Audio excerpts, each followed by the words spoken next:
Ici Radio Taïwan International. C'est François-Xavier Boulet pour vous présenter l'émission Taïwan en ébullition.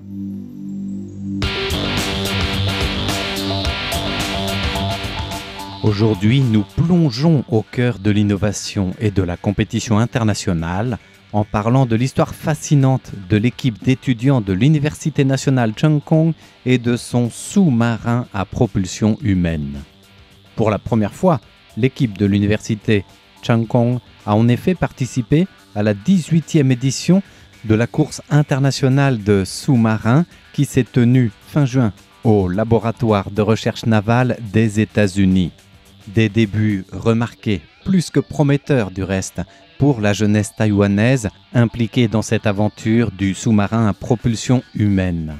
C'est un peu pour faire leurs preuves, tout en étudiant et donc en apprenant que ces étudiants participent à cette aventure pour mettre aux prises leurs capacités d'ingénierie, des systèmes, de mécatronique navale et d'autres volets spécifiques aux besoins de cette équipe, notamment sur la conception de la coque du sous-marin, la propulsion, les performances de contrôle, l'intégration des systèmes.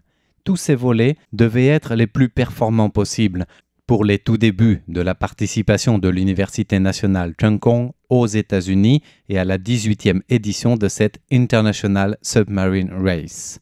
Alors, certes, Taïwan n'a pas remporté de prix, mais pour une première, Taïwan a plus que performé, plus que répondu aux attentes, et ce malgré les nombreux défis.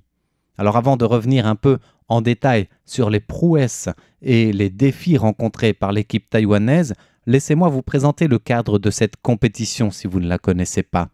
Le lieu est emblématique en lui-même. La compétition internationale des sous-marins à propulsion humaine se tenait en effet au laboratoire de recherche navale des États-Unis et à son installation du bassin David Taylor Model, un site que l'on peut, sans hésiter, qualifié d'un des écrins les plus prestigieux du monde dans ce domaine, d'un des laboratoires de modèles de navires les plus avancés au monde. C'est d'ailleurs une zone militaire qui est habituellement restreinte et difficile d'accès, où chaque participant doit faire l'objet d'une autorisation préalable et avec un périmètre d'activité très limité. Alors pouvoir rejoindre cette compétition dans ce cadre, c'est déjà exceptionnel en soi. Et cette année, la compétition a rassemblé 17 équipes finalistes de 6 pays différents. Les États-Unis, bien sûr, le Royaume-Uni, le Canada, mais aussi la Pologne, côté européen, et Singapour et Taïwan pour l'Asie. Taïwan était représenté donc par cette équipe d'étudiants de l'Université nationale Cheung Kong qui travaille sur les sous-marins à propulsion humaine depuis plusieurs années déjà. Et l'équipe d'étudiants de l'Université Cheung Kong était principalement composée d'étudiants du département d'ingénierie mécatronique des systèmes et navale, avec un travail concentré, nous le disions dans l'introduction, sur la conception de la coque du sous-marin, qui doit être résistante et répondre aux défis aussi d'intégration des systèmes avec les performances de propulsion et de contrôle. Les recherches visent d'ailleurs à soutenir le développement de technologies avancées des véhicules sous-marins. Une précision pour rappeler qu'il ne s'agit pas d'un aboutissement, mais d'un projet sur le long terme et d'intégration des nouvelles technologies au fur et à mesure que les recherches avancent dans ce domaine. Il est intéressant aussi de noter que les États-Unis organisent la compétition internationale de sous-marins à propulsion humaine depuis près de 20 ans maintenant, avec une longue histoire donc, axée principalement sur la vitesse en ligne droite. De son côté, le Royaume-Uni organise la compétition européenne des sous-marins qui met l'accent non pas sur la vitesse en ligne droite comme seul critère, mais aussi celui de la maniabilité dans virage, avec donc 2 événements internationaux de compétition qui ont lieu en alternance tous les 2 ans. Et lors de l'édition du Royaume-Uni, l'équipe taïwanaise était déjà sur place avec un sous-marin entièrement conçu par l'Université Cheung Kong et ses étudiants, le fameux Pegasus de 3,22 mètres de long, pesant 91 kg et qui avait défrayé la chronique à Taïwan et donc les informations sur RTI aussi, puisqu'ils avaient terminé 5e de la compétition en bouclant tout le parcours et inscrivant un nouveau jalon dans l'histoire du développement de ce sous-marin à propulsion humaine de l'université par rapport à leur première participation de 2022. Cette année, aux États-Unis, Taïwan était présent, non plus avec son Pegasus, mais une nouvelle version améliorée de son sous-marin.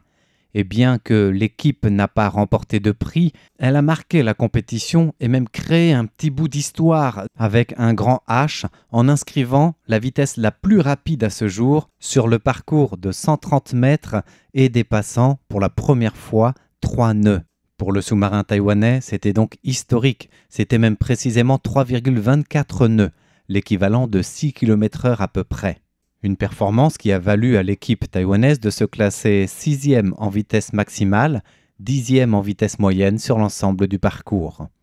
Alors les défis techniques restent nombreux, notamment le parcours n'a pas été sans embûches pour les Taïwanais qui ont dû faire face à plusieurs problèmes. Le tout premier, lors du premier essai, le sous-marin a heurté le fond et cassé une pale de l'hélice.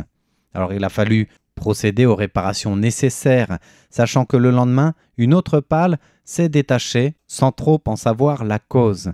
Heureusement, pour la suite de la compétition, pas d'autre problème technique n'a été rencontré, permettant à l'équipe de surmonter les 2 premiers défis et bien sûr de peaufiner leur réglage et leur approche en système intégré et contrôle du sous-marin, qui n'est donc pas un simple prototype.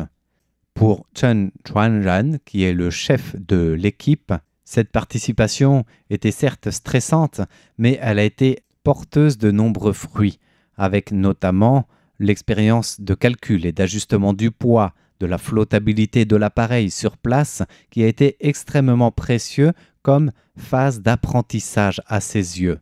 Ce qui l'a le plus impressionné, c'est justement sur le parcours et ces fameux 130 mètres de long en ligne droite, de permettre au sous-marin de le pousser à bloc et de sprinter à pleine vitesse pour tester en profondeur ses performances. C'était là aussi une première.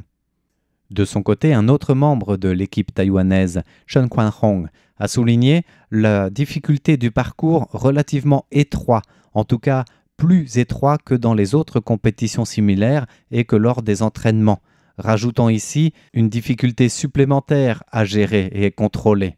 C'est aussi pour cela qu'il y a eu des petites erreurs telles qu'un sous-marin qui a heurté le fond ou le mur, sachant que chaque équipe n'avait finalement qu'une seule semaine pour se préparer dans ces conditions, depuis l'assemblage, le réglage, les derniers paramétrages et bien sûr la course. La course, justement, un petit mot quand même pour parler du vainqueur.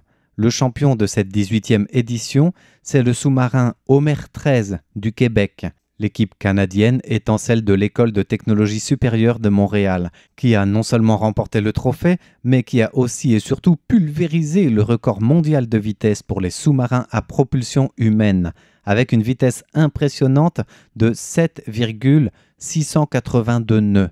C'est l'équivalent de 14,2 km/h. Alors, cela relègue un peu la mention petite histoire avec un grand H pour Taïwan qui a dépassé pour la première fois les 3 nœuds parce que l'équipe championne est plus que 2 fois plus rapide en fait. Mais pour Taïwan, la performance était déjà énorme. L'université a d'ailleurs souligné que parmi les défis à relever, il y a encore les questions de stabilité et de performance d'ensemble du sous-marin qui peuvent et doivent être améliorées. Ce sont en tout cas les 2 axes d'amélioration mis en avant au terme de cette aventure de compétition internationale, une sorte d'odyssée sous-marine pour Taïwan qui compte bien continuer d'avancer. D'ailleurs, en termes de perspectives d'avenir, l'équipe souhaite utiliser cette expérience acquise en compétition pour concevoir un nouveau sous-marin de nouvelle génération, donc une version améliorée, avec une expérience de course ici, qui constitue pour eux une base solide pour le développement futur de nouvelles technologies sous-marines, capables de résoudre les problèmes rencontrés, de les dépasser, peut-être d'améliorer aussi certaines performances. C'est cela aussi l'esprit de compétition. Et pourquoi nous parlions d'une odyssée ? Car bien plus qu'une course de vitesse, c'est un banc d'essai pour l'innovation, pour l'ingénierie collaborative, pour la résilience face aux défis techniques et pour la formation de la prochaine génération d'ingénieurs. Ce sont tous ces domaines réunis qui font que l'innovation ne s'arrête jamais en chemin, mais continue. Et cette participation de Taïwan à la 18e compétition internationale de sous-marins à propulsion humaine est un témoignage de cette résilience d'aller de l'avant dans l'ingéniosité, dans la persévérance, dans les défis à relever, qu'ils soient techniques, concurrentiels et bien sûr humains. Au final, depuis Pégase 2022, le sous-marin de l'université Cheung Kong a largement évolué. Depuis sa coque à base de fibres de verre, FRP et l'intégration des systèmes mécaniques, électriques, nautiques jusqu'aux derniers instruments de vitesse et de contrôle ayant permis d'inscrire ce nouveau jalon en attendant les suivants. Merci de votre écoute. C'était l'émission Taïwan en ébullition présentée par François-Xavier Boulet pour Radio Taïwan International.